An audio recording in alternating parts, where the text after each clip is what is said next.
Kung gaano na lang si Trump. Gaan. Dahil ang gumagalaw na pera ngayon sa buong mundo yung Marcos.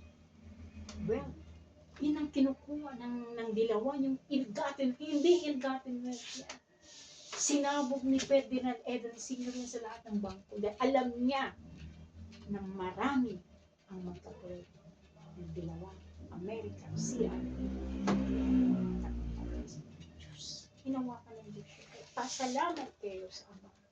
Bumaba pa ang Holy Spirit, ang ingkong, ang Holy Spirit, para kayo tatakas. Ano pang hahanapin nyo? Ha? Kung puspos ang biyaya, pag mahal na Diyos, puspos yung binuhos yung biyaya, ano pang hahanapin? Ano pang irereklamo ko? Gutom ba? Hirap? Hindi! Kung paano katapos niya kung anong karasang ibibigay sa inyo, hindi kanina. Hindi, kumbaga, kasing laki kung hindi mo mapapantayan ang grasang dadalhin sa kabila ng dinaan yung hirap, sakit sa buhay. Yan ang hindi alam ng tao. Kahit mga pari, obispo ng Roma, kahit yung sasabi ninyo ngayon, hindi nila alam ito. Yan ay ibinaba sa mga taong, ordinary people, katulad kayo, simple lang ang magdasal. Yun na lang ang buhay nyo, magdasal. Oo, magdasal. Walang pera. Pero dito kayo kumapit sa Rosario. Kaya wag mo kahit anong busy ninyo, ikaw nagsisimba araw-araw. Pero wag mo yan hawakan. Wag mo yan yakapin ang pagsisimba mo. Kailangan tumanggap ka dito na. Wag. Dito kasi masasayang lahat ang pagsisimba mo. Hahanap ka ng payo, isusubo sa iyo para yung grasya hindi masasayang. And then, kahit pagod ka, maglaan ka ng oras, Jessa, tingnan mo ngayon, tulog ka. Ang sarap matulog. Pag mahangi, tulog ang diwa ni Jessa. Bawal yun. Ayaw ang mahal na bilay mo.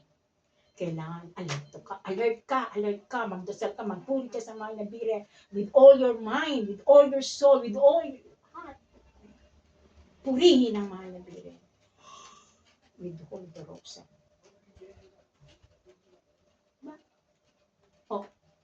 Kaya nga, ang lahat, may kanya-kanyang bahagi, contribution. Si Maria, liwanag siya. Hindi pwedeng pumasige ang mission kung walang Maria, walang liwanag. Dahil yun ang sulok mo. Yun ang kanyang mission. Ito ang aking banaluklukan, kapangyarihan. Ako bilang banal, iniluluklok ako sa katawan mo. Iisa kami sa kapangyarihan. Diyos. Pero may kahinaan pa. Tao nakatuntong ka pa rin. Hindi ka pa banal. Tao. Pero sa kapangyarihan ng Diyos, naging isa yan. Sa kapangyarihan ng Diyos at sa pamamagitan ng grasya ng Diyos. Humaharap sa tao yan na walang because sa level ng kanyang grasya. At ikaw, Jessa, wala ka naman. Sige, trabaho ka. Full ang isip mo. Full. Tapos naranasan mo mga problema sa school. Parte yan, bahagi ng buhay pagkakama. Kaya kailangan mo rin magsimba araw-araw para to sustain ang kalakasan. Harapin ang mga pagsunod na yan. Ngayon, ang trabaho mo, nagsishare ka ng blessings na pinagpagalan mo. Ibig sabihin, tulo ang pawis mo, tinanggap mo lahat ng hirap na yan. Sa hirap at sakripisyo mo, susweldo ka sa gobyerno. And then, huwag mo yung itatago. Share your blessings. Yeah. Diba sabi? Huwag kayong mag-ipon ng kayamanan sa lupa. Ang kayamanan sa lupa. Ngayon, anong gagawin? Bigyan nyo ako ng mirasyo. Ibibigay mo sa mga katulad ng rasyo. Katulad na aking liklutan. Lang panahon, dekada ka. Ay, hindi ako binabayaran ni Apo. Ako magbabayad sa yung kalusugan mo ngayon.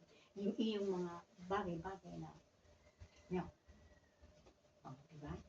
Sige, ganun na lang yun. Ha? Ako'y nagpapasalamat sa inyo. Hindi pang huli ang aking vlogger, basta pinauna ko lang yan, pinaghahanda ko lang kayo. Kayo tao Pilipino, matagal na ako nagbablog, matagal na ako naghahayag. Ngayon, sa nalalabing yung 3 taon, sa panahon ng bilang presidente niyo sa inyo, mararamdaman mo bilang kasangkapan namin ang inyong pangulo sa PBBM. Pero yan ay nagmumula sa Diyos dahil sinunod niya ang kalooban ng Ama, siya ang nilupit niya. Siyempre, hindi papayag ang Diablo, gumagawa siya pero kailanman hindi siya magtatatapos. Ave Maria Purísima. Ave Maria Purísima. Ave Maria.